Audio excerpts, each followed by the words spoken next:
just a gigolo. Ladies and gentlemen, welcome to Stripped, where men are men and women are happy. Why would you recommend Stripped to average person? All right, Stripped, here's what makes Stripped so unique. There's nothing like it out there in terms of its structure and in terms of the content. And it's basically, it's the Vagina Monologues meets Chippendales. Without further ado, I present to you the few, the proud, the eighth wonder of the world, the ultimate driving machine, the king of beers, manly, yes, but I like them too, the men of Stripped!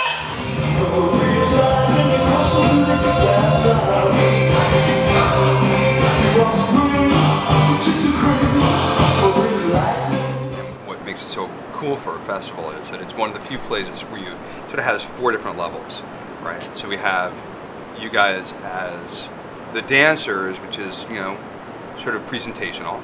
Then we have sort of behind the scenes where it feels just like a regular theater piece. Mm-hmm. Then you have that breaking of the fourth wall where you guys sort of talk to the audience. Sure. And then you have the direct address from the MC, which and all those 4 things together in one, I think, is really unique. I think that's the one thing that no one else is going to have. Listen, Leslie.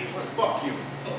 Chicks can wear false eyelashes, makeup, hair extensions, breast implants, and anything they can think of to change their appearance. Nobody makes a big deal out of it, right? I mean, what's the difference? It looks hot, right? But a guy wraps a rubber band around his cock for a 5-minute show, he's not playing by the rules? Brock the Cock Hammer!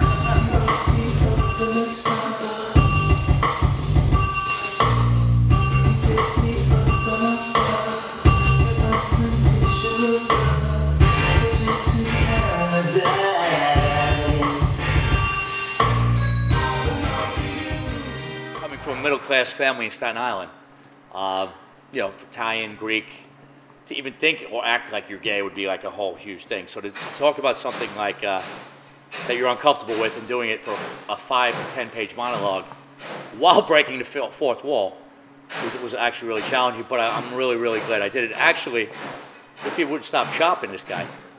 Last night's performance, after the show, a couple girls came up to me and they're like, wow, we're really proud of you that you actually came out. And I said, well, I'm really not gay, I'm straight. And they're like, yeah, okay, buddy.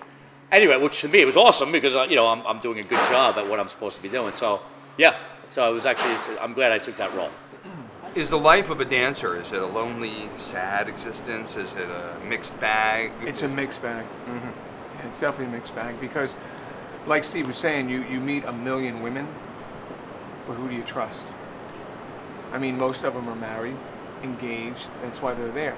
Mm-hmm. And they're there. And who trusts you? Right. Yeah, you know, who trusts you? It's a two-way, yeah. Like a two-way, exactly. It's definitely a two-way street. Sometimes you just, you don't know who to trust.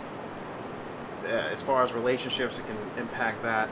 It can kill your relationship, you know.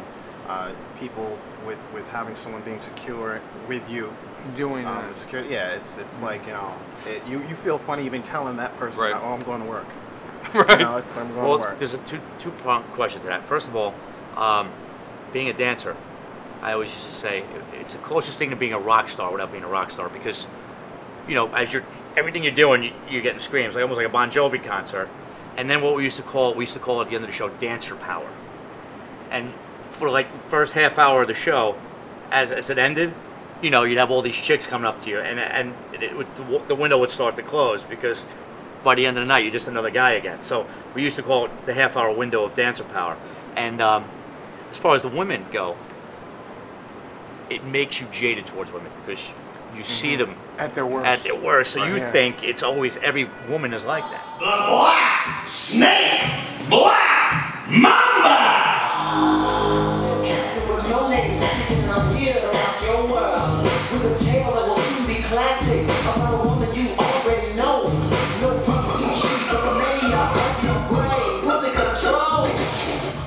Well, I do have, you know, an actor's background.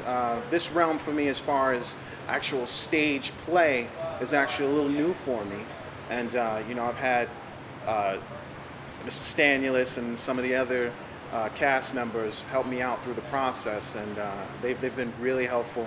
and really helped to guide me through.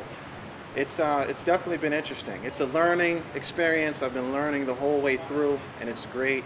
I'm having a great time. How did you find the response after doing it as a play compared to the responses you get when you were at a strip club? I mean, for me, from my point of view, when I was stripping, I loved the fact that I had them in the palm of my hand while I was taking my clothes off. Going out and getting the tips, it was okay. I mean, girls burning you with cigarettes, this, that. They were pain in the ass. They really were. Girls burning you with cigarettes? By action. They're No all pun smoking. intended. No, they're all action. They're trying to give me tips. No, here, honey, I'm trying to. No burns my ass. You know, but really, right? I mean, you know, at times you had really long hair. They want to grab your hair. The fact that you were on stage and you were performing, that's the high I got. I met Smitty in LA. He was a dancer and fell in love with this girl, Henrietta. He quit dancing and started a business. Dated her, married her a year later. 5 years after that, his business falls apart and he gets arthritis in the knees. So what does Henrietta do? She starts fucking some 21-year-old stripper with a brick the size of a garden hose. Well, actually, I first went to stripper's show, you know, a male stripper review. I've never seen anything like that before.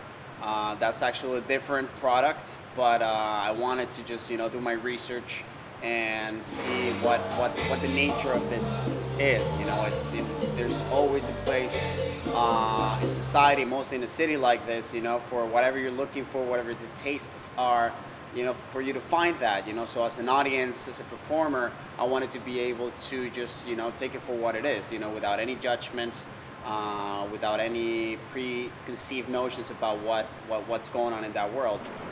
Well, thanks guys for joining me outside. So we are the cast director, writer, producer of Stripped, with the exception of one person. We're missing Julio.